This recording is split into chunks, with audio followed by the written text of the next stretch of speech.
너희 같은 놈들은 맞아야 돼. 내가 정신 번쩍 들게 해줄게. 야, 야, 대리 뛰는 아줌마가 이렇게 깡이 세. 에이, 여자는 맞아야 말을 듣지. 오늘 우리 형님한테 잘 보이면 네 인생 필 수도 있어. 크하하. 바로 그때였습니다. 어둠 속에서 조용히 걸어 나온 한 여인. 겉모습은 평범한 직장인. 하지만 그녀의 등 뒤에는 지옥줄을 버텨낸 특수부대원의 살기가 묻어 있었습니다. 뭐야, 이 싸구려 원피스 입은 계집애는. 여기 끼어들면 너도 공범 되는 거 몰라? 여자답게 얌전히 신고나 하고 꺼져. 내 놈들 지금 누구에게 손을 댔는지 알아야지. 30초다. 지금 당장 무릎 꿇고 손을 들어. 아니면 내 UDT 인식표가 너희 시체 위에 떨어질 거다.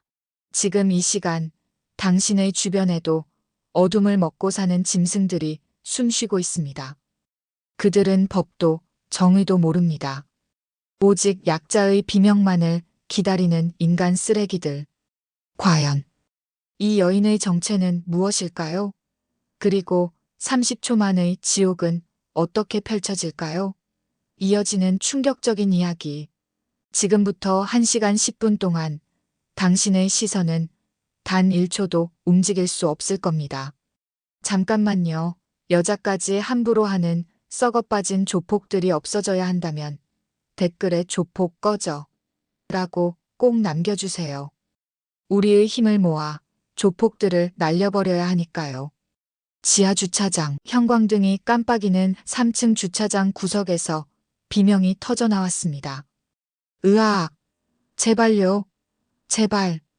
28살 대리운전 기사 지수가 바닥에 쓰러진 채 머리를 감싸쥐고 있었습니다. 3명의 남자가 그녀를 둘러싸고 있었습니다. 가장 덩치 큰 남자가 발로 지수의 옆구리를 걷어찼습니다. 인연이 감히 우리 차를 긁어? 죄송합니다. 일부러 그런 게 아니에요. 닥쳐. 수리비 200만 원 당장 내놔. 지수의 눈에서 눈물이 흘러내렸습니다. 그녀의 가방에서 지갑이 떨어져 나왔고 그 안에는 고작 10,000원짜리 지폐 2장이 전부였습니다. 이게 뭐야? 고작 이것밖에 없어? 남자들이 비웃었습니다. 그중 한 명이 지수의 팔을 움켜쥐었습니다. 그럼 몸으로 갚아야겠네. 그 순간이었습니다. 손 떼세요. 낮고 차분한 목소리가 어둠 속에서 들려왔습니다. 세 남자가 고개를 돌렸습니다. 그곳엔 평범한 체격의 여성이 서 있었습니다. 청바지에 검은색 점퍼를 걸친 30대 후반으로 보이는 여자였습니다. 특별할 것 없는 외모, 화장기 없는 얼굴, 짧게 묶은 머리. 리더 격인 남자가 킥킥 웃었습니다. 뭐야 이년은? 영웅 놀이하려고? 여자는 대답하지 않았습니다. 그저 천천히 외투를 벗기 시작했습니다. 외투 아래로 검은색 긴팔 티셔츠가 드러났습니다. 그녀의 눈빛이 형광등 불빛 아래서 차갑게 빛났습니다. 마지막으로 한 번 더 말할게요. 손 떼세요. 남자들이 서로 눈빛을 교환했습니다. 그리고 동시에 웃음을 터뜨렸습니다. 이 미친년이 진짜? 리더가 주먹을 쥐며 다가왔습니다. 그 순간 여자의 입가에 희미한 미소가 스쳤습니다. 30초면 충분하겠네요. 그리고 폭풍이 시작되었습니다. 그날 저녁 9시 지수는 대리운전 앱을 켜고 한숨을 내쉬었습니다. 오늘로 일한 지 석 달째. 낮에는 편의점 아르바이트, 밤에는 대리운전으로 생계를 이어가고 있었습니다. 오늘은 5건만 더 하자. 그녀는 스스로에게 다짐하며 시동을 걸었습니다. 어머니의 수술비를 모아야 했습니다. 아직 800만 원이 부족했습니다. 첫 번째 손님은 회식을 마친 회사원이었습니다. 친절하게 집까지 모셔드렸습니다. 두 번째 손님은 대학생 커플. 세 번째는 술에 취한 중년 남성. 밤 11시가 넘어가자 콜이 뜸해졌습니다.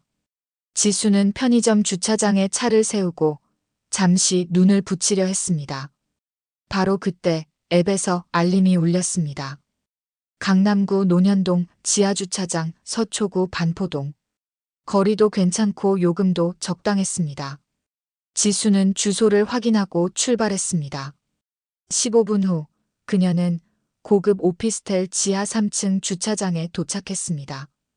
형광등이 몇 개 나가 있어서 전체적으로 어두컴컴했습니다. 여기가 맞나? 지수는 핸드폰으로 손님에게 전화를 걸었습니다. 한참을 기다려도 받지 않았습니다. 다시 한 번 걸었습니다. 역시 응답이 없었습니다. 이상하네. 노쇼인가 싶어 돌아가려던 순간이었습니다. 야! 뒤에서 굵은 목소리가 들려왔습니다. 지수가 돌아보니 덩치 큰 남자 3명이 술에 취한 듯 비틀거리며 걸어오고 있었습니다. 대리기사 맞아? 아, 네. 손님이세요? 리더 격인 남자가 차 주위를 빙 둘러보더니 갑자기 인상을 찌푸렸습니다. 야, 이거 봐. 여기 긁혔잖아. 남자가 가리킨 곳은 차량 뒤 범퍼였습니다. 분명 오래된 스크래치였습니다. 지수는 당황하며 고개를 저었습니다. 아니에요. 전 방금 왔는데요.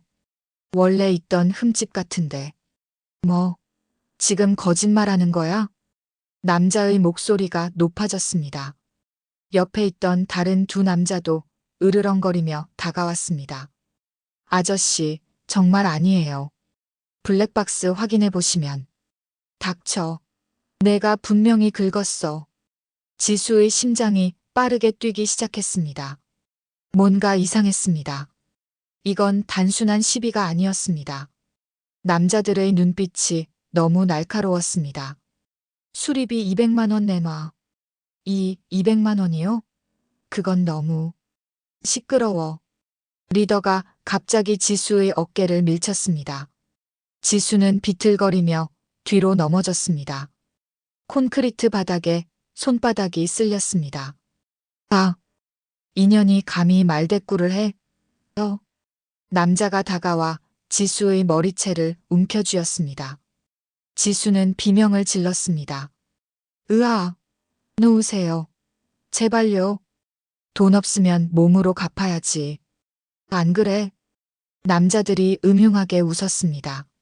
지수는 필사적으로 몸부림쳤습니다. 하지만 3명의 남자를 상대하기엔 역부족이었습니다. 리더가 지수의 가방을 낚아채 바닥에 쏟아부었습니다. 지갑, 핸드폰, 립스틱이 와르르 쏟아졌습니다. 고작 6만 원? 이게 다야? 제발, 제발 그냥 보내주세요. 지수의 목소리가 떨렸습니다. 눈물이 주체할 수 없이 쏟아져 내렸습니다. 바로 그 순간이었습니다. 손 떼세요. 차갑고 낮은 목소리가 어둠 속에서 울려 퍼졌습니다. 모두가 숨을 멈췄습니다. 형광등 불빛 아래 한 여자가 서 있었습니다. 평범한 체격, 청바지에 검은 점퍼, 화장기 없는 얼굴. 하지만 그녀의 눈빛만은 달랐습니다. 차갑고 날카롭고 무언가를 꿰뚫어보는 듯한 눈빛. 리더가 비웃었습니다. 뭐야 인연은? 관종이야? 여자는 대답 대신 천천히 외투를 벗었습니다. 외투를 차 위에 가지런히 올려놓았습니다. 그리고 목을 좌우로 천천히 돌렸습니다. 뚝, 뚝. 목뼈에서 소리가 났습니다. 경고는 한 번만 해요. 지금 당장 손 떼세요. 목소리는 여전히 차분했습니다. 하지만 그 안에 담긴 무언가가 공기를 얼어붙게 만들었습니다. 리더가 인상을 찌푸리며 부하들에게 눈짓했습니다. 야, 전현 좀 조용히 시켜. 덩치 큰 남자 둘이 여자에게 다가갔습니다. 여자는 미동도 하지 않았습니다.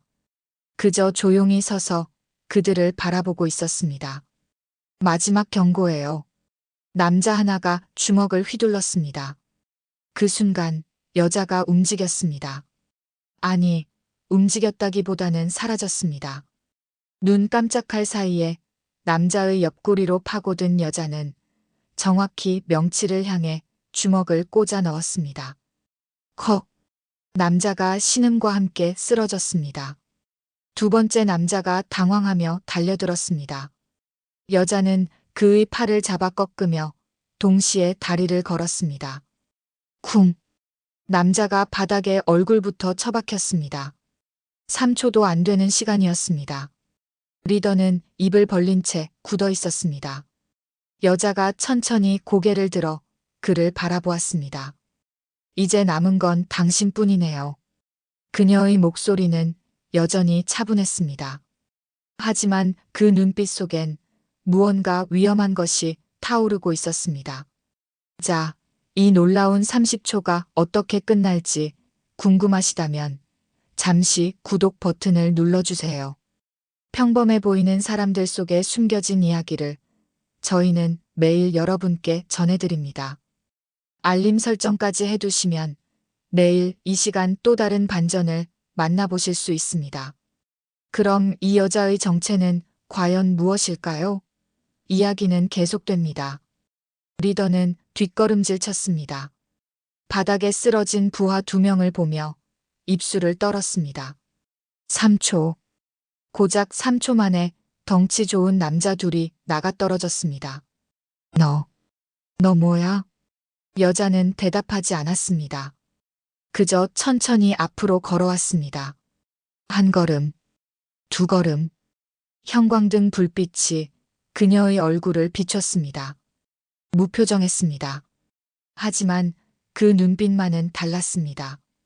마치 사냥감을 바라보는 맹수처럼 차갑고 날카로운 시선이었습니다. 리더가 주머니에서 무언가를 꺼냈습니다. 6인치 길이의 접이식 칼이었습니다. 날을 펼치자 쇳소리가 째랑 울렸습니다. 가까이 오지 마. 찔러버린다. 칼을 휘두르며 위협했습니다. 손이 떨리고 있었습니다. 여자는 멈춰 섰습니다. 그리고 작게 한숨을 내쉬었습니다. 흉기까지 꺼내는군요. 목소리는 여전히 차분했습니다. 오히려 지친 듯한 뉘앙스마저 담겨 있었습니다. 경고했잖아요. 손 떼라고. 리더가 비명처럼 소리쳤습니다. 시끄러워. 내가 누군지 알아? 이 동네에서 나 모르는 놈 없어. 관심 없어요. 여자가 다시 걸음을 옮겼습니다. 리더는 패닉 상태였습니다. 칼을 마구 휘둘렀습니다. 여자는 최소한의 움직임으로 칼날을 피했습니다. 한치의 오차도 없이 마치 칼의 궤적이 미리 보이는 것처럼. 인연이 리더가 필사적으로 찌르기를 시도했습니다. 칼끝이 여자의 배를 향해 날아왔습니다. 그 순간이었습니다. 여자가 왼손으로 리더의 손목을 잡았습니다. 동시에 오른손으로 그의 팔꿈치를 쳤습니다. 뚝. 둔탁한 소리와 함께 리더의 팔이 꺾였습니다. 으악! 비명이 주차장에 메아리쳤습니다. 칼이 바닥에 떨어졌습니다. 여자는 그것을 발로 차서 멀리 보냈습니다. 리더는 팔을 감싸 쥐고 바닥에 주저앉았습니다. 식은땀이 얼굴을 타고 흘러내렸습니다. 여자가 그의 앞에 쪼그려 앉았습니다. 들어봐요. 목소리는 낮았습니다. 하지만 그 안에 담긴 무게감이 공기를 짓눌렀습니다. 당신들이 오늘 한 짓을 잊지 마세요. 약한 사람을 괴롭히고 돈을 뜯고 심지어 흉기까지 꺼냈죠. 리더는 고개를 들 수 없었습니다. 그저 바닥만 응시하며 이를 떨었습니다. 이게 마지막 경고예요. 다음엔 팔이 아니라 목이 부러질 거예요. 여자가 천천히 일어섰습니다. 그제야 지수가 정신을 차리고 일어났습니다. 바닥에 쓰러진 세 남자를 번갈아 보며 입을 벌렸습니다. 저기. 여자가 돌아보았습니다. 차가웠던 눈빛이 조금 부드러워졌습니다. 괜찮아요? 네. 고맙습니다. 정말 고맙습니다. 지수의 눈에서 눈물이 다시 흘러내렸습니다. 이번엔 안도의 눈물이었습니다. 여자는 고개를 끄덕이고는 차 위에 놓아둔 외투를 집어들었습니다. 그리고 지수에게 말했습니다. 경찰 불러요. 그리고 블랙박스 영상 꼭 확보하세요. 네. 지수가 서둘러 핸드폰을 꺼냈습니다. 손이 떨려서 번호를 누르기도 힘들었습니다. 여자는 주차장 출구를 향해 걸어가기 시작했습니다. 저기요. 지수가 다급히 불렀습니다. 여자가 멈춰섰습니다. 고개를 돌리지 않은 채. 성함이라도 알 수 있을까요? 잠시 침묵이 흘렀습니다. 필요 없어요.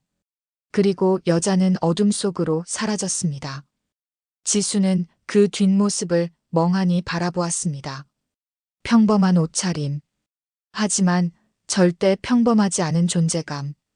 바닥에 쓰러진 리더가 신음하며 중얼거렸습니다. 도대체 뭐야? 저 여자. 그의 손목엔 여자가 남긴 손자국이 선명하게 찍혀 있었습니다. 10분 후 경찰이 도착했습니다. 여자는 이미 주차장을 벗어나 한적한 골목을 걷고 있었습니다. 가로등 불빛이 그녀의 뒷모습을 비췄습니다. 그녀는 걸음을 멈추고 손목을 내려다보았습니다. 까만 긴팔 티셔츠 소매를 걷어 올렸습니다. 팔뚝에 옅은 흉터 자국들이 보였습니다. 오래된 상처들이었습니다. 그녀는 작게 한숨을 내쉬었습니다. 시작이네. 그리고 다시 걷기 시작했습니다. 밤거리는 고요했습니다. 하지만 그녀의 발걸음엔 묘한 무게감이 있었습니다.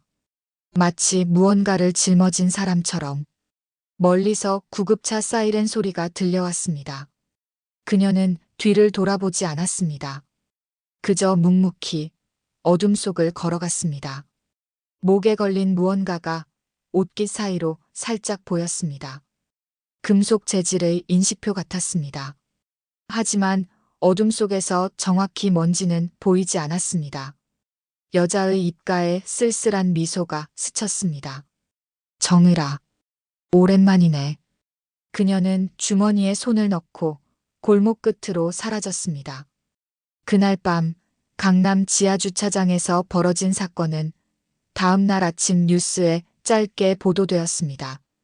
대리기사 폭행 시도 일당 검거. 익명의 시민 신고로 체포. 하지만 정작 그 익명의 시민이 누구인지는 아무도 몰랐습니다. 아니, 한 사람만 빼고. 경찰서에서 진술을 마친 지수는 경찰관에게 물었습니다. 그 여자분, 정말 아무 말씀도 안 하시고 가셨어요? 경찰관이 고개를 끄덕였습니다. 네. CCTV에도 얼굴이 제대로 안 나왔어요. 의도적으로 피하신 것 같던데요. 지수는 창밖을 내다보았습니다. 해가 떠오르고 있었습니다. 어디선가 평범한 아침을 시작하고 있을 그 여자를 생각했습니다. 그리고 작게 중얼거렸습니다. 천사였어. 진짜 천사. 하지만 그녀는 몰랐습니다. 그 여자가 천사가 아니라 한때 극한을 경험한 사람이라는 것을. 그리고 그 경험에서 단련된 힘으로 누군가를 구하는 일을 선택했다는 것을. 시간을 조금 되돌려 보겠습니다. 여자가 주차장을 떠나기 직전의 순간이었습니다. 지수가 떨리는 손으로 119에 전화를 거는 동안 바닥에 쓰러져 있던 리더가 눈을 번뜩였습니다. 그는 팔의 고통을 억지로 참으며 천천히 몸을 일으켰습니다. 이를 악물고 주변을 살폈습니다. 여자는 등을 보인 채 출구를 향해 걸어가고 있었습니다. 리더의 시선이 바닥에 떨어진 칼을 향했습니다. 전현. 분노가 이성을 집어삼켰습니다. 평생 이런 굴욕은 처음이었습니다. 여자 따위한테 당했다는 사실이 자존심을 갈기갈기 찢었습니다. 그는 건강한 왼손으로 칼을 집어들었습니다. 발소리를 죽이며 여자의 뒤로 다가갔습니다. 3m, 2m, 1m. 죽여버린다. 칼을 높이 치켜들고 여자의 등을 향해 내리꽂으려는 순간이었습니다. 여자가 돌아섰습니다. 리더는 숨이 멎는 것 같았습니다. 그 눈빛, 차갑다는 표현으로는 부족했습니다. 마치 모든 감정이 사라진 무언가를 수없이 보아온 사람의 눈이었습니다. 또 한 단어였습니다. 하지만 그 한 단어에 담긴 무게가 리더의 온몸을 얼어붙게 만들었습니다. 리더는 본능적으로 칼을 휘둘렀습니다. 무작위로, 필사적으로. 여자는 한숨을 내쉬며 몸을 틀었습니다. 칼날이 그녀의 팔을 스쳤습니다. 얇게 천이 찢어지며 피가 배어나왔습니다. 하지만 여자는 눈 하나 깜짝하지 않았습니다. 오히려 리더의 손목을 낚아챘습니다. 아! 여자의 소나귀 힘은 상상을 초월했습니다. 마치 쇠사슬에 묶인 것처럼 꿈쩍도 할 수 없었습니다. 이게 마지막 기회였어요. 목소리는 차가웠습니다. 여자가 리더의 손목을 비틀었습니다. 칼이 바닥에 떨어졌습니다. 동시에 그의 다리를 걸어 넘어뜨렸습니다. 쿵! 리더가 바닥에 얼굴부터 처박혔습니다. 코에서 피가 터져나왔습니다. 여자는 그의 팔을 등 뒤로 꺾어 올렸습니다. 리더가 비명을 질렀습니다. 으악! 나 놓으라고. 조용히 해요. 여자의 목소리는 여전히 차분했습니다. 마치 일상적인 대화를 나누듯. 그녀는 리더의 팔을 꺾은 채로 무릎으로 그의 등을 눌렀습니다. 완벽한 제압 자세였습니다. 들어봐요. 마지막으로 말할게요. 리더는 바닥에 얼굴을 박은 채 신음했습니다. 당신 같은 사람들 너무 많이 봤어요. 여자의 목소리에 미묘한 피로감이 섞였습니다. 약자를 괴롭히고 돈을 뜯고 협박하고 그러면서 자기가 강하다고 착각하죠. 리더의 온몸이 떨렸습니다. 하지만 진짜 강한 사람은요. 여자가 잠시 말을 멈췄습니다. 약한 사람을 지키는 사람이에요. 그녀는 리더의 팔을 놓았습니다. 하지만 여전히 무릎으로 등을 눌러 움직이지 못하게 했습니다. 지수가 전화를 끊고 다가왔습니다. 경찰. 경찰이 오고 있대요. 여자가 고개를 끄덕였습니다. 그리고 천천히 일어섰습니다. 리더는 바닥에 엎드린 채 거친 숨을 몰아쉬었습니다. 온몸이 땀으로 흠뻑 젖어 있었습니다. 여자는 자신의 팔을 내려다보았습니다. 칼에 스친 자국에서 피가 천천히 흘러내렸습니다. 하지만 그녀는 개의치 않는 듯 했습니다. 그저 소매를 걷어올려 상처를 확인했습니다. 얕네. 짧게 중얼거렸습니다. 그 순간 옷깃 사이로 무언가가 보였습니다. 목에 걸린 은색 사슬, 그리고 그 끝에 달린 금속 인식표. 인식표에는 작은 글씨들이 새겨져 있었습니다. 하지만 어둠 속에서 정확히 읽을 수는 없었습니다. 여자는 무심코 그 인식표를 만졌습니다. 마치 오랜 습관처럼. 그리고 작게 한숨을 내쉬었습니다. 지수가 조심스럽게 물었습니다. 괜찮으세요? 피가. 괜찮아요. 이 정도는. 여자가 소매를 다시 내렸습니다. 당신이나 괜찮은지 모르겠네요. 많이 놀랐죠? 지수는 눈물을 훔치며 고개를 끄덕였습니다. 네. 하지만 살았어요. 당신 덕분에. 여자의 표정이 조금 부드러워졌습니다. 다행이네요. 멀리서 사이렌 소리가 들려왔습니다. 점점 가까워지고 있었습니다. 여자는 재빨리 주변을 둘러보았습니다. CCTV의 위치를 파악하는 듯 했습니다. 그리고 자연스럽게 사각지대로 이동했습니다. 저는 이만 갈게요. 네. 하지만 경찰이. 필요 없어요. 당신 증언이면 충분해요. 여자가 외투를 걸쳤습니다. 그리고 그녀가 지수를 똑바로 바라보았습니다. 앞으로 조심하세요. 세상엔 나쁜 사람들이 생각보다 많아요. 지수가 고개를 끄덕였습니다. 감사합니다. 정말, 정말 감사합니다. 여자는 작게 미소 지었습니다. 차가웠던 얼굴에 처음으로 따뜻함이 스쳤습니다. 별일 아니에요. 그리고 돌아서서 걸어갔습니다. 지수는 그 뒷모습을 넋 놓고 바라보았습니다. 평범한 걸음걸이, 평범한 옷차림. 하지만 결코 평범하지 않은 존재감. 경찰차가 주차장에 진입했습니다. 파란 불빛이 어둠을 갈랐습니다. 여자는 이미 사라진 후였습니다. 바닥에 쓰러진 리더가 신음하며 중얼거렸습니다. 내까진 여자가. 뭔데? 하지만 그의 목소리는 떨리고 있었습니다. 두려움이었습니다. 평생 처음 느껴보는 압도적인 두려움. 여자는 주차장을 벗어나 인적 없는 골목으로 들어섰습니다. 가로등 불빛 아래서 멈춰섰습니다. 그리고 다시 소매를 걷어올려 상처를 확인했습니다. 피는 이미 멈춰 있었습니다. 오랜만이네. 이런 거. 작게 중얼거렸습니다. 그녀는 목에 걸린 인식표를 꺼내 들여다보았습니다. 달빛이 금속 표면에 반사되었습니다. 여자는 잠시 그것을 응시하다가 다시 옷 안으로 집어넣었습니다. 과거는 과거지. 혼잣말처럼 중얼거렸습니다. 하지만 그녀의 눈빛엔 무언가 복잡한 감정이 서려 있었습니다. 후회인지, 그리움인지, 아니면 다른 무엇인지. 여자는 고개를 저으며 다시 걷기 시작했습니다. 밤은 깊어가고 있었습니다. 하지만 어딘가에선 또 다른 누군가가 도움을 필요로 하고 있을지도 몰랐습니다. 그리고 그녀는 알고 있었습니다. 자신이 언제든 그 도움에 응답할 준비가 되어 있다는 것을. 다시 그날 밤 주차장.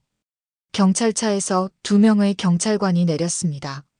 선배 형사 1명과 후배 순경 1명이었습니다. 형사는 40대 중반쯤 되어 보였습니다. 날카로운 눈빛으로 주변을 훑었습니다. 상황이 어떻게 된 거죠? 지수가 떨리는 목소리로 설명했습니다. 저 남자들이 저를 폭행하려고 했는데 한 여자분이 구해주셨어요. 형사가 바닥에 쓰러진 세 남자를 내려다보았습니다. 한 명은 명치를 움켜쥐고 한 명은 얼굴이 피투성이고 리더는 팔을 부여잡고 신음하고 있었습니다. 이 여자 혼자서 셋을 제압했다고요? 네. 믿기지 않으시겠지만 정말이에요. 후배 순경이 눈을 동그랗게 떴습니다. 와, 대박인데요? 그 여자분 어디 계세요? 벌써 가셨어요. 형사가 주변을 둘러보았습니다. CCTV를 확인하려는 듯 했습니다. CCTV 확인해봐. 네, 형사님.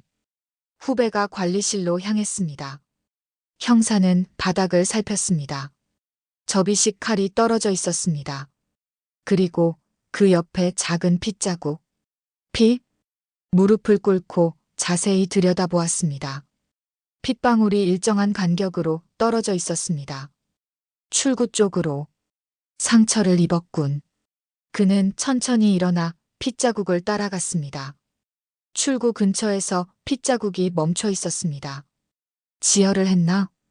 형사의 눈빛이 예리해졌습니다. 바로 그때 후배가 뛰어왔습니다. 형사님, CCTV 확인했는데요. 어떻게 나왔어? 그게 여자 얼굴이 하나도 안 나왔어요. 완전 사각지대만 골라서 움직였어요. 형사는 미간을 찌푸렸습니다. 전문가네. 네. CCTV 위치를 완벽하게 파악하고 움직였다는 거야. 일반인은 절대 못해. 후배가 턱을 긁적였습니다. 그럼 대체 누구죠? 형사는 대답하지 않았습니다. 그저 주차장을 천천히 둘러보았습니다. 바닥의 흔적들, 정확한 타격 지점, 최소한의 움직임으로 제압한 흔적. 이건 그의 머릿속에 한 가지 가능성이 떠올랐습니다. 설마. 그때 리더가 신음하며 입을 열었습니다. 여자. 그 여자. 괴물이야. 형사가 다가갔습니다. 그 여자 뭐라고 했어요? 말도 안 돼. 여자 주제에. 어떻게? 정확히 뭐라고 했냐고요? 리더가 이를 떨며 대답했습니다. 30초. 30초면 충분하다고. 형사의 눈빛이 변했습니다. 그리고 또 목에 뭔가 걸고 있었어. 금속 같은 거. 인식표? 맞아. 그래. 군인차는 그거. 형사는 숨을 깊이 들이마셨습니다. 그는 재빨리 핸드폰을 꺼냈습니다. 그리고 잠시 망설이다가 다시 주머니에 넣었습니다. 아니야. 확인할 필요 없어. 이미 알고 있어. 형사는 10년 전을 떠올렸습니다. 자신이 해군에 복무하던 시절, 특수전전단 UDT에서 잠깐 파견 근무를 했던 때, 그곳에서 본 한 여성 교관. 차갑고 날카로운 눈빛. 하지만 후배들에겐 누구보다 따뜻했던 사람. 극한의 훈련을 직접 시범 보이며 한계를 뛰어넘는 법을 가르쳤던 사람. 그리고 무엇보다 약자를 지키는 것이 특수부대원의 진짜 임무라고 말했던 사람. 차수연 소령님. 형사는 조용히 고개를 숙였습니다. 후배가 물었습니다. 형사님, 혹시 아세요? 그 여자가 누군지? 아니. 형사는 단호하게 고개를 저었습니다. 모른다. 그리고 알 필요도 없어. 네. 하지만 그분은 드러나길 원하지 않아. 우리가 해야 할 일은 이 쓰레기들을 처리하는 거야. 형사는 바닥에 쓰러진 남자들을 내려다보았습니다. 응급차 불러. 그리고 정식으로 조서받아. 알겠습니다. 후배가 무전기를 들었습니다. 형사는 다시 출구를 바라보았습니다. 소령님, 왜 다시 나타나신 거죠? 그는 10년 전 그녀가 전역하던 날을 기억했습니다. 많은 후배들이 울었습니다. 최고의 교관이 떠난다는 사실에. 하지만 그녀는 담담했습니다. 더 이상 이곳에 있을 이유가 없어요. 왜냐고 물었을 때 그녀는 대답하지 않았습니다. 다만 이렇게 말했습니다. 정의는 군복을 입어야만 지킬 수 있는 게 아니에요. 형사는 그제야 이해했습니다. 그러니까 민간인으로 돌아가서도 계속하신 거구나. 약자를 지키는 일을. 그는 작게 한숨을 내쉬었습니다. 한편 그 시각 차수연은 한적한 편의점에 들어섰습니다. 어서 오세요. 점원의 인사를 받으며 의약품 코너로 갔습니다. 소독약과 밴드를 집어들었습니다. 계산을 마치고 밖으로 나와 가로등 아래 벤치에 앉았습니다. 소매를 걷어 올렸습니다. 칼에 스친 상처가 보였습니다. 다행히 깊지 않았습니다. 소독약을 뿌렸습니다. 따가웠지만 표정 하나 변하지 않았습니다. 밴드를 붙이고 다시 소매를 내렸습니다. 수연은 목에 걸린 인식표를 꺼냈습니다. 달빛 아래서 선명하게 보였습니다. 대한민국 해군 특수전전단. 차수연. 소령. 수연은 인식표를 쓰다듬었습니다. 벗어날 수 없나 봐. 결국 과거를 버리려 했습니다. 평범하게 살려고 했습니다. 하지만 약자가 고통받는 모습을 보면 몸이 먼저 반응했습니다. 특수전전단에서 배운 것들, 극한의 훈련, 실전 경험, 모두 버리고 싶었지만 필요한 순간엔 본능처럼 튀어나왔습니다. 정의, 참 어려운 거야. 그녀는 인식표를 다시 옷 안으로 넣었습니다. 그리고 일어나 걷기 시작했습니다. 밤은 여전히 깊었습니다. 하지만 수연의 발걸음엔 주저함이 없었습니다. 어딘가에 또 도움이 필요한 사람이 있다면 그녀는 언제든 달려갈 것입니다. 그것이 전직 특수전전단 교관 차수연이 선택한 새로운 임무였습니다. 약자를 지키는 것, 정의를 실현하는 것. 그것이 그녀가 인식표를 아직도 목에 걸고 있는 이유였습니다. 수연은 어둠 속으로 사라졌습니다. 하지만 그녀의 존재는 누군가에겐 희망이었고 누군가에겐 두려움이었습니다. 그리고 그녀 자신에겐 끝나지 않은 전쟁이었습니다. 다음 날 아침, 경찰서 조사실, 지수는 따뜻한 차를 손에 들고 앉아 있었습니다. 밤새 잠을 이루지 못했는지 눈 밑에 다크서클이 깊게 패여 있었습니다. 형사가 맞은편에 앉았습니다. 어젯밤 일 다시 한번 차근차근 말씀해 주시겠어요? 지수는 고개를 끄덕였습니다. 그리고 떨리는 목소리로 말하기 시작했습니다. 저는 그냥 평범한 대리기사예요. 어머니 수술비 때문에 밤낮으로 일하고 있었어요. 형사가 조용히 메모했습니다. 그날 밤도 평소처럼 콜을 받고 갔는데 지수의 목소리가 떨렸습니다. 처음부터 이상했어요. 손님이 전화를 안 받는 거예요. 돌아가려는데 갑자기 나타나서 눈물이 뚝 떨어졌습니다. 차를 긁었다고 200만 원을 내라고 전 돈이 없다고 했어요. 진짜 없었어요. 통장에 60만 원이 전부였어요. 형사는 조용히 듣고 있었습니다. 그랬더니 그 사람들이 몸으로 갚으라고. 지수는 얼굴을 손으로 가렸습니다. 어깨가 떨렸습니다. 무서웠어요. 정말 무서웠어요. 소리를 질러도 아무도 안 왔어요. 지하 3층이었거든요. 한참을 울다가 지수가 고개를 들었습니다. 그때 그분이 나타나셨어요. 그 여자분 말이죠? 네. 처음엔 평범한 사람인 줄 알았어요. 그냥 지나가던 시민 같았어요. 지수의 눈빛이 달라졌습니다. 근데 달랐어요. 눈빛이 완전히 달랐어요. 어떻게 다른데요? 어떻게 설명해야 하지? 지수는 잠시 생각하다가 말했습니다. 마치 전쟁터에서 온 사람 같았어요. 차갑고 날카롭고 아무것도 두려워하지 않는 그런 눈빛이었어요. 형사의 펜이 멈췄습니다. 그분이 뭐라고 하던가요? 손 떼라고. 그게 전부였어요. 딱 3단어. 근데 그 목소리가 지수는 몸을 떨었습니다. 얼음장 같았어요. 감정이 하나도 없는데 그게 오히려 더 무서웠어요. 저 사람들도 느꼈을 거예요. 그 분위기를. 그 다음엔 그 남자들이 덤볐어요. 셋이서. 근데 지수는 믿을 수 없다는 표정을 지었습니다. 30초도 안 걸렸어요.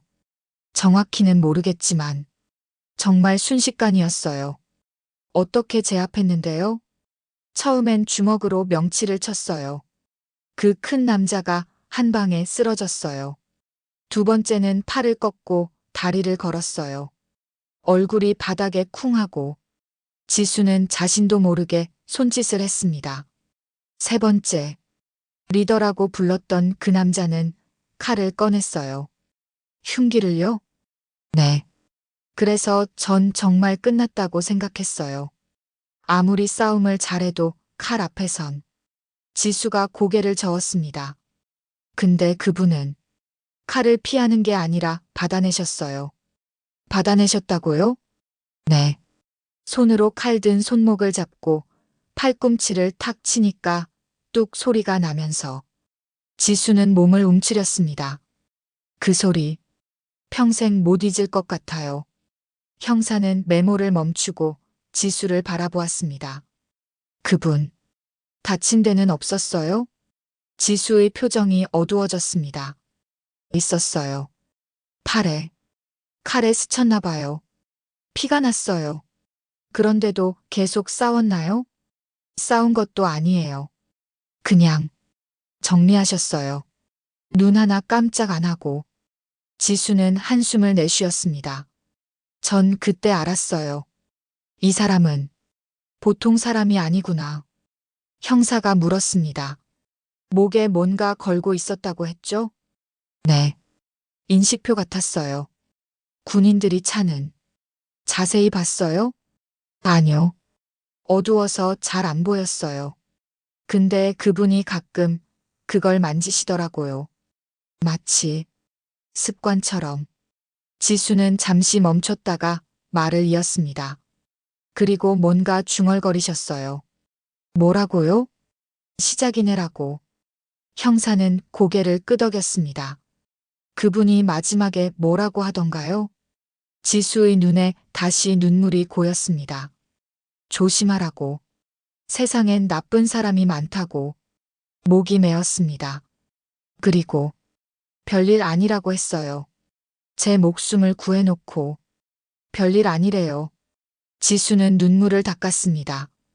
형사님, 그분 찾을 수 있어요? 형사는 난처한 표정을 지었습니다. 글쎄요. 의도적으로 신원을 숨긴 것 같아서. 제가 꼭 다시 만나고 싶어요. 제대로 된 감사 인사도 못했어요. 형사는 한참을 망설이다가 입을 열었습니다. 그분은 아마 다시 나타나지 않을 거예요. 왜요? 그런 분들은 원래 그래요. 도와주고 사라지는 게 일이죠. 지수는 고개를 떨구었습니다. 그래도 평생 잊지 못할 거예요. 그분을. 형사는 조용히 고개를 끄덕였습니다. 사실 그도 알고 있었습니다.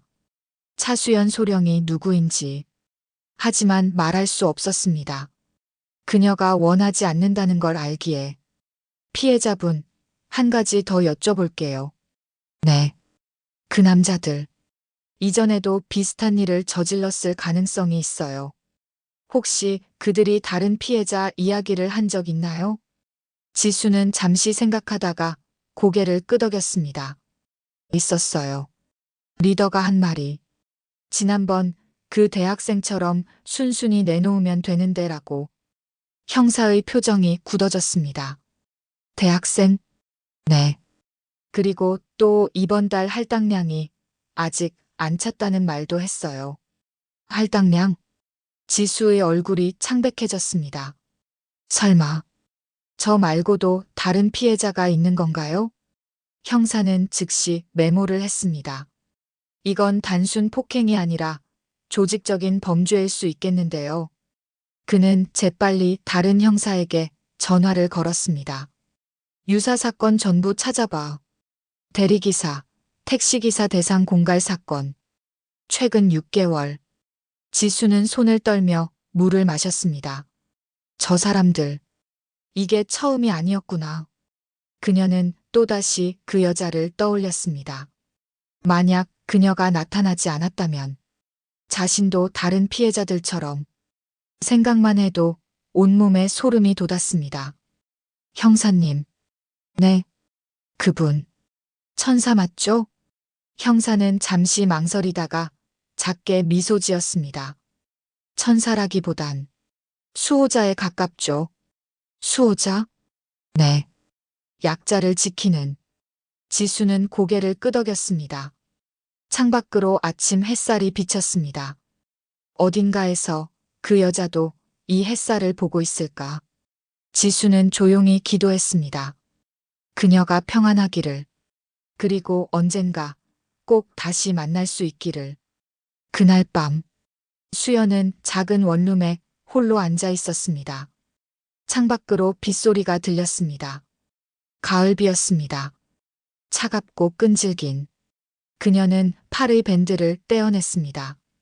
상처는 이미 아물어가고 있었습니다. 수연은 책상 서랍을 열었습니다. 오래된 사진 한 장이 들어있었습니다. 군복을 입은 젊은 여성들.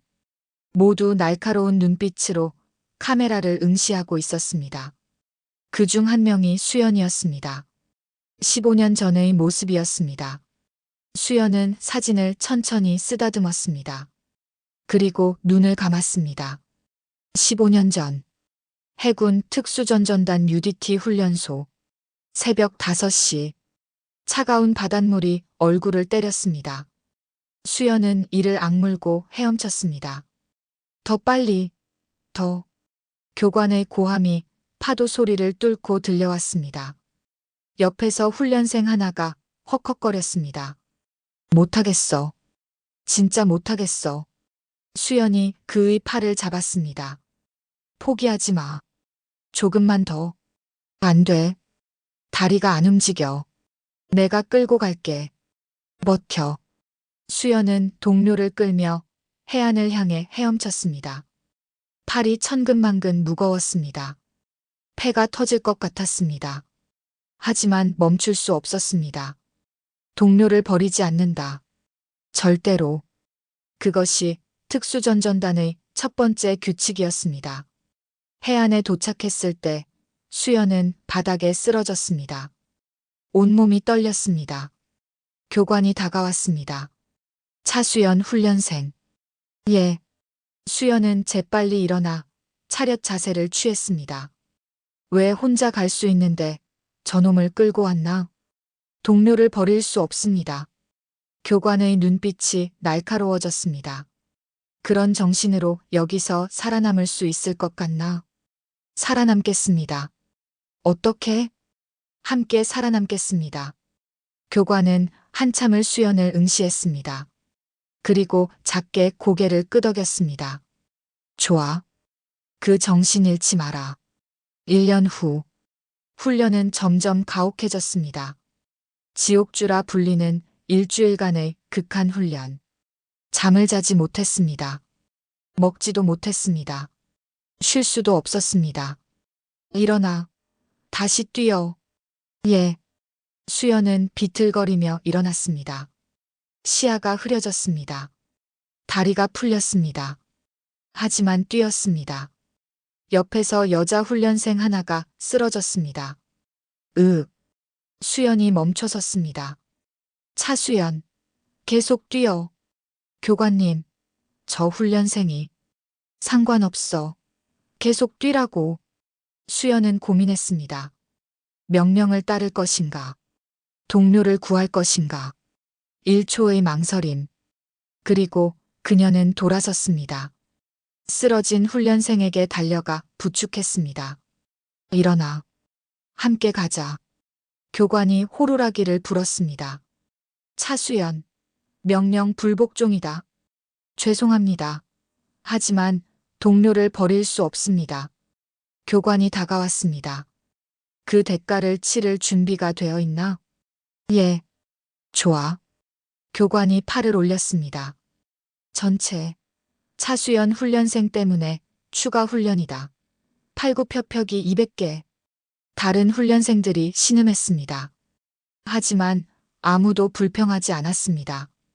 왜냐하면 모두 알고 있었기 때문입니다. 수연이 올바른 선택을 했다는 것을. 그리고 5년 후 수연은 교관이 되었습니다. 가장 어린 여성 교관이었습니다. 들어라, 훈련생들. 수연은 신입대원들 앞에 섰습니다. 너희는 앞으로 극한을 경험할 것이다. 신입들이 긴장한 표정으로 듣고 있었습니다. 하지만 기억해라. 우리가 이 훈련을 하는 이유는 강해지기 위해서가 아니다. 수연의 눈빛이 날카로워졌습니다. 약한 사람들을 지키기 위해서다. 그녀는 가슴에 손을 얹었습니다. 힘은 도구일 뿐이다. 중요한 건 그 힘을 어디에 쓰느냐다. 신입대원 하나가 손을 들었습니다. 교관님, 질문 있습니다. 말해봐. 만약 명령과 동료 중 하나를 선택해야 한다면 어떻게 해야 합니까? 수연은 잠시 침묵했습니다. 그리고 천천히 입을 열었습니다. 둘 다 구하는 방법을 찾아라. 예. 불가능해 보이는 상황에서도 방법은 있다. 포기하지 않는 한. 수연은 신입들을 둘러보았습니다. 그게 특수전전단의 정신이다. 절대 포기하지 마라. 현재. 수연은 눈을 떴습니다. 빗소리는 여전했습니다. 그녀는 사진을 다시 서랍에 넣었습니다. 포기하지 않는 것. 참 어렵네. 혼잣말이 흘러나왔습니다. 전역한 지 3년. 평범하게 살려고 했습니다. 하지만 약자가 고통받는 모습을 보면 몸이 먼저 반응했습니다. 왜 전역했지? 자신에게 물었습니다. 왜 그 길을 버렸지? 대답은 알고 있었습니다. 너무 많이 봤기 때문입니다. 부조리를, 불의를, 정의가 짓밟히는 모습을 군대 안에서도 밖에서도 그걸 참을 수 없었습니다. 그래서 떠났습니다. 하지만 떠난다고 해서 정의감까지 버릴 순 없었습니다. 수연은 목에 걸린 인식표를 만졌습니다. 결국 똑같네. 작게 웃었습니다. 어디에 있든 난 그냥 나인 거야. 창밖의 비가 조금씩 약해지고 있었습니다. 수연은 일어나 창문을 열었습니다. 차가운 공기가 들어왔습니다. 그녀는 깊게 숨을 들이마셨습니다. 좋아. 그럼 제대로 해보자. 눈빛이 달라졌습니다. 예전의 그 날카로움이 돌아왔습니다. 차수연 소령. 전직 해군 특수전전단 교관. 그녀는 결심했습니다. 평범한 척하는 건 이제 그만. 약자가 고통받는다면 나서겠습니다. 부정의가 판친다면 막겠습니다. 그것이 그녀가 평생 배운 것이고 평생 지켜온 신념이었습니다. 비가 그쳤습니다. 달빛이 창문을 통해 들어왔습니다. 수연은 인식표를 꺼내 들여다보았습니다. 대한민국 해군 특수전전단. 다시 시작이네. 이번엔 혼잣말이 아니었습니다. 선언이었습니다. 새로운 전쟁의 시작. 정의를 위한 전쟁. 그리고 그녀는 준비되어 있었습니다. 언제나처럼. 사흘 후 경찰서 회의실. 형사 김태준은 화이트보드 앞에 서 있었습니다. 보드에는 여러 사건 사진들이 붙어 있었습니다. 최근 6개월간 유사 사건이 총 12건입니다. 다른 형사들이 자료를 넘겨보며 고개를 끄덕였습니다. 피해자는 모두 여성. 대리기사, 택시기사, 배달원 등 야간 근무자들입니다. 김태준이 사진을 가리켰습니다. 수법이 동일합니다. 차량 스크래치를 트집 잡고 과도한 수리비를 요구하고 돈이 없으면 그가 말을 멈췄습니다. 협박과 폭행으로 이어집니다. 한 형사가 물었습니다. 피해 규모는요? 확인된 것만 총 2,300만 원. 하지만 신고하지 않은 피해자가 더 있을 것으로 추정됩니다. 조직적인 범죄네요. 맞습니다. 그래서 광역수사대와 합동수사를 시작했습니다. 김태준은 범인 3명의 사진을 붙였습니다. 주범 박진수, 32세. 전과 5범. 폭행, 공갈, 사기. 공범 이동석, 이만호. 모두 전과자입니다. 수사팀장이 물었습니다. 김 형사, 그런데 이번 사건은 좀 특이하던데 제보자가 누군가? 김태준은 잠시 망설였습니다. 그게 익명입니다. 익명? 네. 여성으로 추정되는데 CCTV에도 얼굴이 안 나왔습니다. 이상하네. 보통 목격자는 신원을 밝히는데 김태준은 고개를 끄덕였습니다. 저도 그렇게 생각했습니다. 그런데 그는 현장 사진을 꺼냈습니다. 범인들의 부상 정도를 보면 상당한 실력자입니다. 사진 속 범인들은 명치 타박, 안면, 열상, 팔 골절 등 심각한 부상을 입고 있었습니다. 여자 혼자서 남자 셋을 제압했다는 게 믿기지 않는데 피해자 증언이 일치합니다. 그리고 김태준은 목소리를 낮췄습니다. 제압 방법이 전문가 수준입니다. 군 경험자거나 무술 고단자일 가능성이 높습니다. 수사팀장이 눈썹을 치켜 세웠습니다. 혹시 신원 파악했나? 아니요. 하지만 김태준은 말을 멈췄습니다. 사실 그는 알고 있었습니다. 차수연 소령이라는 것을. 하지만 말할 수 없었습니다. 하지만 뭔가? 아닙니다. 계속 조사하겠습니다. 그날 저녁, 김태준은 조용한 술집에 앉아 있었습니다. 맥주 잔을 돌리며 창밖을 바라보았습니다. 소령님, 왜 나타나신 걸까? 10년 전이 떠올랐습니다. 해군 복무 시절 특수전전단에 한 달간 파견 근무를 갔었습니다. 그곳에서 차수연 교관을 처음 봤습니다. 당시 20대 후반이었던 그녀는 이미 전설이었습니다. 최연소 여성 교관. 극한 훈련을 직접 시범 보이는 유일한 교관. 그리고 무엇보다 후배들을 진심으로 아끼는 사람. 김태준도 그녀에게 훈련을 받았습니다. 형사가 되고 싶다고 수연이 물었던 기억이 났습니다. 네, 교관님. 정의를 지키고 싶습니다. 좋은 마음이야. 하지만 기억해. 수연이 그의 어깨에 손을 얹었습니다. 정의는 힘만으로 지킬 수 없어. 지혜와 용기도 필요하지. 명심하겠습니다. 그리고 또 하나. 수연의 눈빛이 진지해졌습니다. 약자를 지키는 것. 그게 진짜 정의야. 김태준은 그 말을 평생 잊지 않았습니다. 그리고 형사가 되어 그 신념을 실천하며 살았습니다. 소령님도 여전히 그 신념을 지키고 계시는군요. 그는 작게 미소 지었습니다. 바로 그때였습니다. 술집 문이 열리며 누군가 들어왔습니다. 김태준은 고개를 돌렸다가 숨이 멎었습니다. 차수연이었습니다. 평범한 청바지에 검은 점퍼, 짧게 묶은 머리. 하지만 그 존재감만은 여전히 압도적이었습니다. 수연도 김태준을 봤습니다. 잠시 눈이 마주쳤습니다. 수연의 눈에 놀라움이 스쳤습니다. 하지만 곧 무표정으로 돌아왔습니다. 그녀는 카운터로 가서 앉았습니다. 김태준과는 세 자리 떨어진 곳이었습니다. 맥주 한 잔 주세요. 주인이 맥주를 따라주었습니다. 수연은 조용히 잔을 들어 마셨습니다. 김태준은 망설였습니다. 말을 걸어야 할까? 아니면 모른 척해야 할까? 그는 용기를 내어 입을 열었습니다. 소령님. 수연의 어깨가 미세하게 굳었습니다. 하지만 돌아보지 않았습니다. 잘못 보셨어요. 아닙니다. 저 김태준입니다. 10년 전 특수전전단에서 모르는 사람이에요. 수연의 목소리는 차갑했습니다. 김태준은 자리에서 일어나 그녀 옆으로 갔습니다.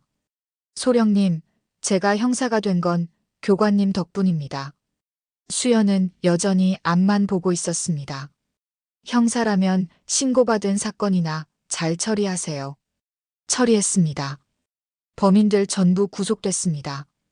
다행이네요. 소령님 덕분입니다.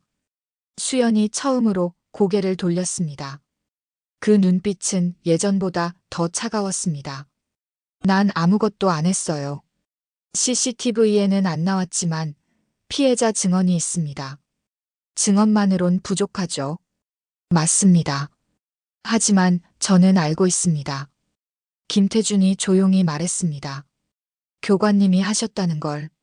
수연은 한참을 그를 바라보다가 작게 한숨을 내쉬었습니다.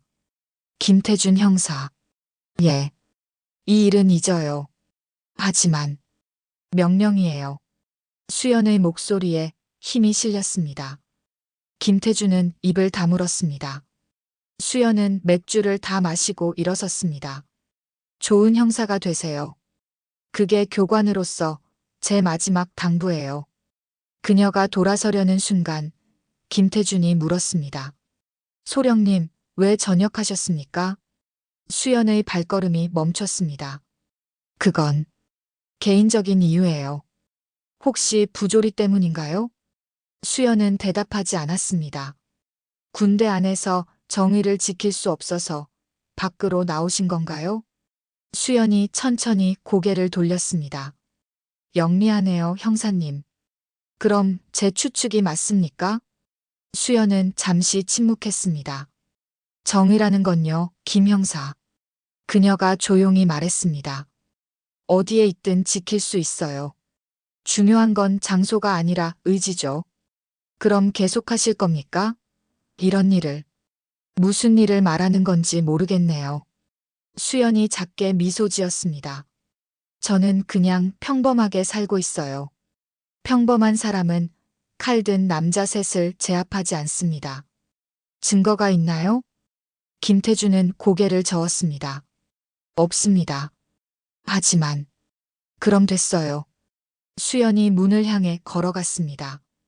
김 형사, 마지막으로 한 가지만. 말씀하세요. 약자를 지키세요. 그게 우리가 배운 거예요.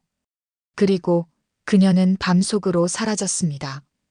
김태주는 빈 술잔을 바라보며 작게 중얼거렸습니다. 여전하시네요, 소령님. 그는 알았습니다. 차수연은 멈추지 않을 것입니다. 어디선가 또 다른 약자를 위해 싸울 것입니다. 그것이 그녀가 선택한 길이었습니다. 김태주는 지갑을 꺼내 계산을 했습니다. 그리고 밖으로 나와 하늘을 올려다보았습니다. 별이 빛나고 있었습니다. 소령님, 부디 안전하시길. 그는 조용히 기도했습니다. 그리고 자신도 더 열심히 약자를 지키겠다고 다짐했습니다. 그것이 차수연에게 배운 것을 실천하는 길이었습니다. 일주일 후, 구치소 면회실.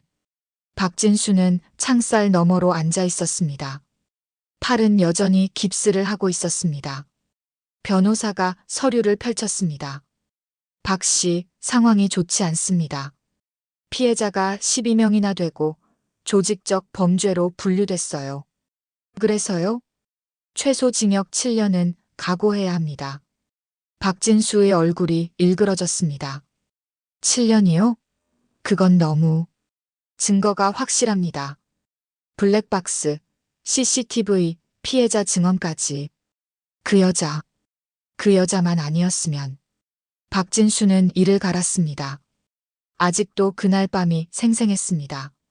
차가운 눈빛, 압도적인 힘, 그리고 자신을 바닥에 눌러버린 무릎. 그 여자 신원은 밝혀졌습니까? 변호사가 고개를 저었습니다. 아니요. 경찰도 찾지 못했답니다. CCTV에도 안 잡혔고요. 말도 안 돼. 박진수는 주먹을 쥐었습니다. 바로 그때였습니다. 면회실 문이 열리며 교도관이 들어왔습니다. 박진수, 특별면회. 특별면회요? 누군데?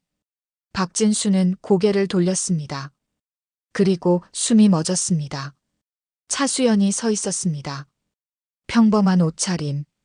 하지만 그 눈빛만은 여전히 차가웠습니다. 박진수는 벌떡 일어나려다가 교도관에게 제지당했습니다. 앉아 있어. 저 여자가. 왜?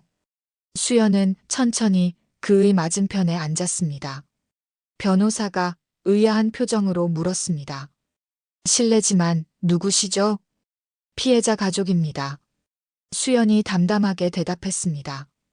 어느 피해자분은 11번째 피해자. 대학생 김민지의 언니입니다. 박진수의 얼굴이 창백해졌습니다. 김민지. 석 달 전 피해자였습니다. 당시 그녀에게서 300만 원을 뜯어냈습니다. 수연은 조용히 박진수를 바라보았습니다. 기억나나요? 대학생 여자애. 저.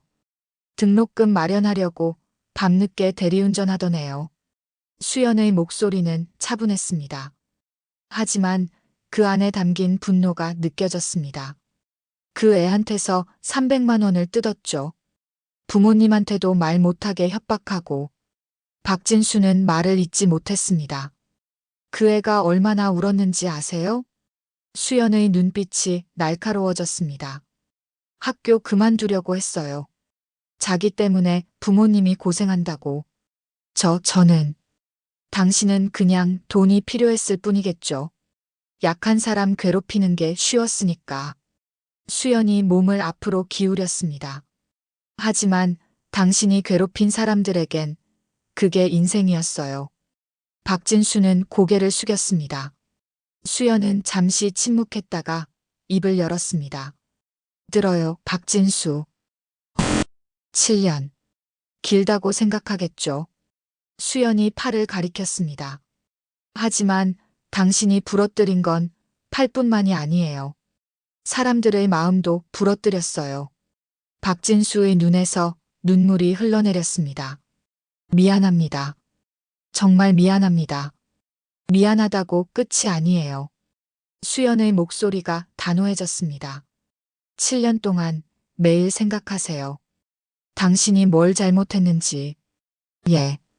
그리고 나와서 절대 다시는 약한 사람 괴롭히지 마세요. 수연이 일어섰습니다. 만약 또 그런다면. 그녀의 눈빛이 차갑게 변했습니다. 그땐 팔이 아니라 목이 부러질 거예요. 박진수는 온몸을 떨었습니다. 수연은 돌아서서 나가려다가 멈춰 섰습니다. 아, 그리고. 예. 김민지 양 복학했어요. 제가 등록금 지원해줬거든요. 박진수는 고개를 들었습니다. 그 애는 당신을 용서했어요. 하지만 잊지는 않을 거예요. 수연이 문을 향해 걸어갔습니다. 당신도 잊지 마세요. 약자를 괴롭히면 반드시 대가를 치른다는 걸. 그리고 그녀는 면회실을 나갔습니다. 박진수는 한참을 멍하니 앉아 있었습니다. 변호사가 조심스럽게 물었습니다. 박 씨, 괜찮으세요? 저 여자. 네. 진짜 피해자 언니일까요? 변호사는 고개를 갸웃했습니다. 글쎄요. 확인은 해봐야겠지만. 하지만 박진수는 알고 있었습니다.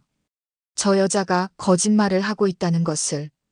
저 여자는 지하 주차장에서 자신을 제압한 그 여자입니다. 대체 왜 또 나타난 거지? 그는 이해할 수 없었습니다. 하지만 한 가지는 확실했습니다. 절대로 다시는 약한 사람을 괴롭히지 않겠다고. 구치소 밖. 수연은 차가운 바람을 맞으며 걸었습니다. 사실 그녀는 김민지의 언니가 아니었습니다. 하지만 김민지의 사연을 우연히 알게 되었고 도움을 주었습니다. 그리고 오늘 가해자에게 마지막 경고를 하러 온 것이었습니다. 이게 맞는 걸까? 수연은 자문했습니다. 법으로 처벌받는 것만으로 충분할까? 아니면 직접 찾아가 경고하는 것도 필요할까? 정답은 없었습니다. 하지만 그녀는 알고 있었습니다. 때로는 법 이상의 것이 필요하다는 것을. 진심 어린 반성. 진정한 뉘우침. 그것이 없다면 범죄는 반복됩니다. 수연은 핸드폰을 꺼냈습니다. 김민지에게서 온 문자가 있었습니다. 언니, 오늘 복학했어요. 정말 감사합니다. 언니 덕분에 다시 시작할 수 있어요. 수연은 작게 미소 지었습니다. 다행이다. 그녀는 답장을 보냈습니다. 잘했어. 앞으로도 힘내. 언니가 항상 응원할게. 문자를 보내고 수연은 하늘을 올려다보았습니다. 해가 지고 있었습니다. 붉은 노을이 하늘을 물들이고 있었습니다. 아직 할 일이 많네. 혼잣말이 흘러나왔습니다. 세상엔 여전히 약자가 많았습니다. 그리고 그들을 괴롭히는 사람들도 많았습니다. 수연은 다짐했습니다. 할 수 있는 한 도울 것입니다. 한 명씩, 하나씩. 그것이 그녀가 할 수 있는 일이었습니다. 수연은 주머니에 손을 넣고 걸었습니다. 저 멀리 또 다른 누군가가 도움을 기다리고 있을 것입니다. 그리고 그녀는 준비되어 있었습니다. 언제든 달려갈 준비가. 한 달 후, 따뜻한 봄날 오후, 지수는 작은 카페에 앉아 있었습니다. 맞은편엔 어머니가 앉아 있었습니다. 어머니는 건강해 보였습니다. 수술이 성공적이었습니다. 지수야, 정말 괜찮니? 대리운전 그만두고. 네, 엄마. 괜찮아요. 다른 일 구했어요. 지수는 미소 지었습니다. 사실 그날 밤 이후 그녀는 대리운전을 그만뒀습니다. 너무 무서웠습니다. 다시 그런 일을 겪을까봐. 하지만 다행히 낮 시간대 사무직 일을 구했습니다. 그나저나 지수야. 네. 그날 밤. 널 구해준 그분, 결국 못 찾았니? 지수는 고개를 끄덕였습니다. 네. 경찰도 찾지 못했대요. 아쉽네. 정말 고마운 분인데. 지수는 창밖을 바라보았습니다. 그분, 어디서 뭐 하고 계실까? 한 달이 지났지만 아직도 그날 밤이 생생했습니다. 차가운 눈빛, 압도적인 힘, 그리고 마지막 말. 조심하세요. 세상엔 나쁜 사람이 많아요. 지수는 그 말을 잊지 않았습니다. 그리고 자신도 변했습니다. 더 조심하게 되었고, 더 강해지려고 노력했습니다. 호신술 학원에도 등록했습니다. 다시는 무력하게 당하지 않겠어. 바로 그때였습니다. 카페 문이 열리며 누군가 들어왔습니다. 지수는 무심코 고개를 돌렸다가 숨이 멎었습니다. 그 여자였습니다. 평범한 청바지에 흰색 셔츠, 짧게 묶은 머리. 차수연이었습니다. 수연은 카운터에서 커피를 주문하고 있었습니다. 지수의 심장이 빠르게 뛰었습니다. 저분이다. 저분이야. 그녀는 자리에서 일어나려다가 멈칫했습니다. 수연이 먼저 그녀를 봤습니다. 두 사람의 눈이 마주쳤습니다. 수연의 눈에 잠깐 놀라움이 스쳤습니다. 하지만 곧 무표정으로 돌아왔습니다. 지수는 용기를 내어 다가갔습니다. 저기요. 수연은 고개를 갸웃했습니다. 저를 아세요? 네. 아니. 한 달 전에. 지수의 목소리가 떨렸습니다. 지하주차장에서 절 구해주셨잖아요. 수연은 잠시 침묵했습니다. 잘못 보신 것 같은데요. 아니에요. 분명 당신이었어요. 지수의 목소리가 커졌습니다. 주변 사람들이 쳐다봤습니다. 수연은 조용히 지수의 팔을 잡고 밖으로 나갔습니다. 카페 밖 한적한 골목. 수연이 지수를 놓고 말했습니다. 저를 잘못 보신 거예요. 아니에요.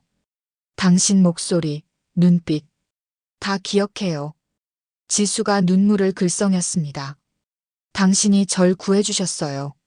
그날 밤, 수연은 한참을 지수를 바라보다가 작게 한숨을 내쉬었습니다. 좋아요. 인정할게요.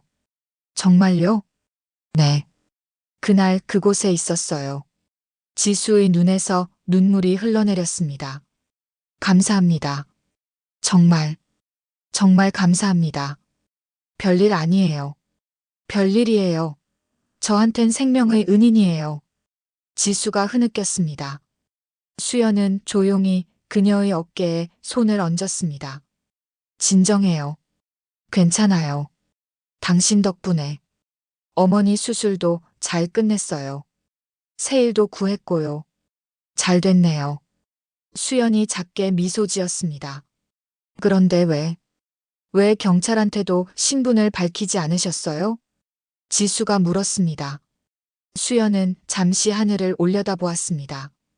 드러날 필요가 없었어요. 하지만 중요한 건 당신이 안전하다는 거예요.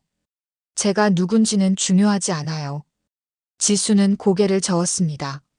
아니에요. 중요해요. 당신이 누군지, 왜 절 도와주셨는지. 수연은 지수를 똑바로 바라보았습니다. 들어요, 지수 씨. 네. 세상엔 약한 사람들이 많아요. 당신처럼. 지수는 고개를 끄덕였습니다. 하지만 약하다는 건 나쁜 게 아니에요. 수연의 목소리가 부드러워졌습니다. 중요한 건 약할 때 어떻게 하느냐예요. 무슨 뜻이에요? 도움을 청할 수 있는 용기. 다시 일어설 수 있는 힘. 그게 진짜 강함이에요. 지수는 눈물을 닦았습니다. 전 그날 이후로 호신술을 배우고 있어요. 잘했어요. 수연이 고개를 끄덕였습니다. 자신을 지킬 수 있는 힘을 갖는 건 중요해요. 하지만 기억하세요. 네. 진짜 강한 사람은 그 힘으로 남을 괴롭히지 않는 사람이에요. 지수는 그 말을 가슴 깊이 새겼습니다. 당신은 특수부대 출신이죠? 지수가 조심스럽게 물었습니다. 수연은 잠시 망설이다가 고개를 끄덕였습니다. 옛날 일이에요. 그럼 왜 전역하셨어요? 그렇게 강한데. 강하다고 해서 모든 걸 할 수 있는 건 아니에요. 수연이 쓸쓸하게 웃었습니다. 때론 강함이 오히려 방해가 되기도 해요. 무슨 뜻이에요? 수연은 대답하지 않았습니다. 대신 지수의 손을 잡았습니다. 지수 씨, 약속해요. 네. 앞으로 더 조심하고 더 강해지세요. 그리고 수연의 눈빛이 진지해졌습니다. 만약 주변에 도움이 필요한 사람이 있으면 도와주세요. 전 약한데. 아니에요. 당신은 이미 강해요. 이렇게 다시 일어섰잖아요. 지수는 고개를 끄덕였습니다. 알겠어요. 약속할게요. 수연은 작게 미소 지으며 손을 놓았습니다. 이제 들어가세요. 어머니가 기다리고 계실 거예요. 당신은요? 전 할 일이 있어요. 수연이 돌아섰습니다. 저기요. 지수가 다급히 불렀습니다. 수연이 멈춰섰습니다. 이름이라도 알 수 있을까요? 수연은 잠시 고민하다가 입을 열었습니다. 수연이에요. 차수연. 지수는 그 이름을 되뇌었습니다. 감사합니다, 수연 씨. 평생 잊지 않을게요. 수연은 고개를 끄덕이고는 걸어갔습니다. 지수는 그 뒷모습을 한참 바라보았습니다. 평범한 걸음걸이. 하지만 결코 평범하지 않은 존재감. 그녀는 알았습니다.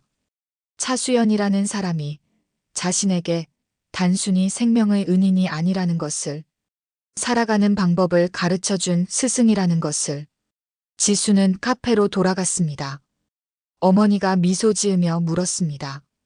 누구였니? 은인이요. 지수가 밝게 웃었습니다. 제 인생을 바꿔준 분. 그날 저녁, 수연은 한강 둔치를 걷고 있었습니다. 석양이 강물을 붉게 물들이고 있었습니다. 그녀는 벤치에 앉아 강을 바라보았습니다. 이름을 밝힌 건 실수였나.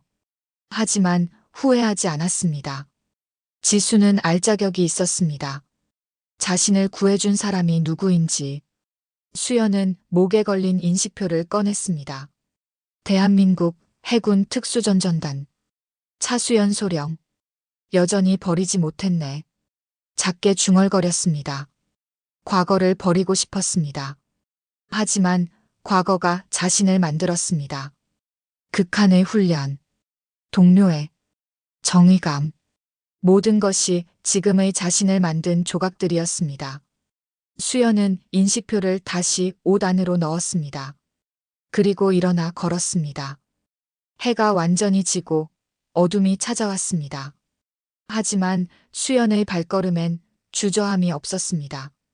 어딘가에 또 다른 누군가가 도움을 필요로 할 것입니다. 그리고 그녀는 준비되어 있었습니다. 언제나처럼. 왜냐하면 그것이 차수연이 선택한 길이었으니까. 약자를 지키는 것, 정의를 실현하는 것. 그것이 그녀의 임무였습니다. 영원히. 석 달 후. 늦은 밤. 서울 도심의 한 골목. 한 여고생이 빠른 걸음으로 걷고 있었습니다. 학원을 마치고 집에 가는 길이었습니다. 뒤에서 발소리가 들렸습니다. 여고생은 걸음을 빨리 했습니다. 뒤따라오는 발소리도 빨라졌습니다. 저기 학생. 굵은 남자 목소리가 들렸습니다. 여고생은 뒤돌아보지 않고 뛰기 시작했습니다. 남자도 뛰기 시작했습니다. 여고생은 비명을 지르려 했습니다. 바로 그때였습니다. 그만. 차갑고 낮은 목소리가 어둠 속에서 들려왔습니다. 남자가 멈춰 섰습니다. 가로등 아래 한 여자가 서 있었습니다. 청바지에 검은 재킷, 짧게 묶은 머리, 차수연이었습니다. 뭐야 당신은? 남자가 인상을 찌푸렸습니다. 수연은 대답하지 않았습니다. 대신 천천히 다가갔습니다. 학생, 괜찮아요? 수연이 여고생에게 물었습니다. 네네. 집이 어디예요? 저기. 이 골목 끝이요. 제가 바래다 줄게요. 가요. 수연이 여고생의 손을 잡았습니다. 남자가 길을 막아섰습니다. 야, 잠깐만. 내가 먼저 말 걸었는데. 수연의 눈빛이 차갑게 변했습니다. 비키세요. 뭐? 경고는 한 번만 해요. 남자는 수연의 눈빛을 보고 본능적으로 한 걸음 물러섰습니다. 그 눈빛. 차갑고 날카롭고 위험한. 저기. 난 그냥 비키라고 했어요. 수연의 목소리에 힘이 실렸습니다. 남자는 결국 길을 비켰습니다. 수연은 여고생을 데리고 걸어갔습니다. 무서웠죠? 네. 정말 무서웠어요. 이제 괜찮아요. 집까지 바래다 줄게요. 감사합니다. 다음부턴 더 밝은 길로 다니세요. 그리고 부모님께 늦는다고 미리 연락하고요. 네. 알겠습니다. 10분 후 여고생의 집 앞. 잘 들어가요. 정말 감사합니다. 이름이라도. 수연은 고개를 저었습니다. 필요 없어요. 조심히 들어가요. 그리고 수연은 돌아섰습니다. 여고생은 그 뒷모습을 한참 바라보았습니다. 저분, 천사인가 봐. 수연은 다시 어두운 골목을 걸었습니다. 이번에도 마찬가지였습니다. 약자가 위험에 처한 걸 보고 나섰을 뿐이었습니다. 특별한 일이 아니었습니다. 그저 해야 할 일을 했을 뿐. 수연은 한강 다리 위에 섰습니다. 밤하늘을 올려다보았습니다. 별이 빛나고 있었습니다. 나는 왜 이러고 있는 걸까? 스스로에게 물었습니다. 왜 계속 이런 일을 하는 걸까? 대답은 간단했습니다. 할 수 있으니까. 해야 하니까. 그리고 누군가는 해야 하니까. 수연은 목에 걸린 인식표를 꺼냈습니다. 달빛이 금속 표면에 반사되었습니다. 대한민국 해군 특수전전단. 차수연. 소령. 아직도 소령이네. 작게 웃었습니다. 전역한 지 3년이 지났지만 여전히 소령이었습니다. 마음속에서는. 수연은 인식표를 다시 옷 안으로 넣었습니다. 그리고 걸었습니다. 어디로 가는지는 중요하지 않았습니다. 중요한 건 필요한 곳에 있는 것이었습니다. 그날 밤 지하철역 근처 한 노인이 계단에서 쓰러져 있었습니다. 수연이 달려가 부축했습니다. 할아버지, 괜찮으세요? 고맙소. 다리가 아파서. 병원 가셔야겠어요. 구급차 불러드릴게요. 수연은 즉시 119에 전화를 걸었습니다. 다음 날 아침 지하철 안. 한 임산부가 자리를 찾지 못하고 있었습니다. 아무도 양보하지 않았습니다. 수연이 일어나 자리를 양보했습니다. 앉으세요. 감사합니다. 임산부가 감사의 인사를 했습니다. 수연은 작게 미소 지었습니다. 그날 저녁 편의점 앞 한 중학생이 담배를 피우려 하고 있었습니다. 수연이 다가갔습니다. 학생. 네. 담배 피우면 안 돼요. 누가 상관이에요? 너 자신을 위해서. 담배는 건강을 해쳐요. 수연이 진지하게 말했습니다. 중학생은 잠시 망설이다가 담배를 버렸습니다. 죄송해요. 괜찮아요. 이제 집에 가요. 작은 일들이었습니다. 세상을 바꾸는 일은 아니었습니다. 하지만 누군가에겐 큰 의미였습니다. 그리고 수연은 알고 있었습니다. 세상은 이런 작은 선행들로 조금씩 나아진다는 것을. 석 달 후, 어느 카페, 김태준 형사가 수연과 마주 앉아 있었습니다. 소령님, 요즘 소문 들었습니다. 무슨 소문이요? 익명의 여성이 이곳저곳에서 사람들을 돕고 있다는. 수연은 커피를 마셨습니다. 세상엔 좋은 사람들이 많죠. 소령님이 아니라고 하시겠죠? 아니에요. 김태준은 웃었습니다. 거짓말은 여전히 못하시네요. 수연도 작게 미소 지었습니다. 김 형사, 당신은 어때요? 좋은 형사 되어가고 있나요? 노력하고 있습니다. 소령님께 배운 걸 잊지 않으려고요. 잘하고 있네요. 잠시 침묵이 흘렀습니다. 김태준이 조심스럽게 물었습니다. 소령님, 계속하실 겁니까? 이런 일을. 어떤 일을 말하는 거죠? 약자를 돕는 일. 수연은 창밖을 바라보았습니다. 할 수 있는 한은요. 혼자서요? 혼자가 아니에요. 수연이 김태준을 바라보았습니다. 당신 같은 사람들이 있잖아요. 경찰관, 소방관, 의사, 선생님. 각자의 자리에서 약자를 돕는 사람들이. 김태준은 고개를 끄덕였습니다. 맞아요. 우리 모두가 수호자죠. 그래요. 그래서 전 혼자가 아니에요. 수연은 커피 잔을 내려놓았습니다. 세상엔 침묵하는 약자는 없어요. 김 형사. 네. 다만 그들의 목소리를 듣지 못할 뿐이죠. 우리가 귀 기울이지 않아서. 수연의 눈빛이 진지해졌습니다. 나는 단지 그들의 목소리를 듣고 싶을 뿐이에요. 그리고 도울 수 있다면 돕고요.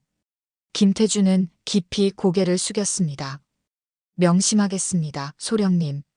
그날 밤, 수연은 다시 혼자 걸었습니다. 도심의 불빛들이 반짝이고 있었습니다. 그 불빛 하나하나에 사람들의 삶이 있었습니다. 기쁨도 슬픔도 고통도 희망도 모든 것이 섞여 있는 삶들. 수연은 멈춰서서 밤하늘을 올려다보았습니다. 별이 빛나고 있었습니다. 세상에 침묵하는 약자는 없다. 조용히 중얼거렸습니다. 나는 단지 그들이 잊은 질서를 상기시킬 뿐이다. 수연은 팔을 내려다보았습니다. 그날 밤 칼에 스친 상처 자국이 희미하게 남아 있었습니다. 그녀는 그 흉터를 쓰다듬었습니다. 상처는 남지만 후회는 없어. 그리고 다시 걸었습니다. 어둠 속으로. 하지만 그녀의 마음속엔 빛이 있었습니다. 정이라는 이름의 빛. 그 빛을 따라 수연은 계속 걸을 것입니다. 어디든, 언제든, 누군가 도움이 필요하다면. 그것이 차수연의 길이었습니다.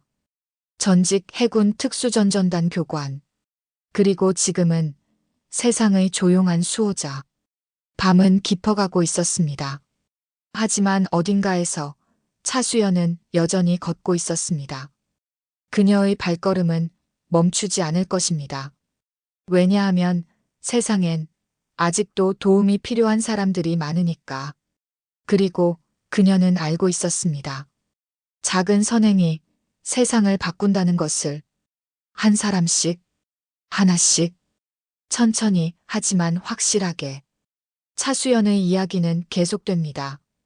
오늘도, 내일도, 그 다음 날도 어둠 속에서 빛이 되어. 지금까지 차수연의 이야기 잘 들으셨나요? 오늘 이야기 뭐 하시면서 들으셨나요? 식사하면서, 운동하면서, 쉬면서 댓글로 남겨주세요. 구독과 좋아요도 눌러주시면 행운이 늘 가득하실 거예요. 감사합니다.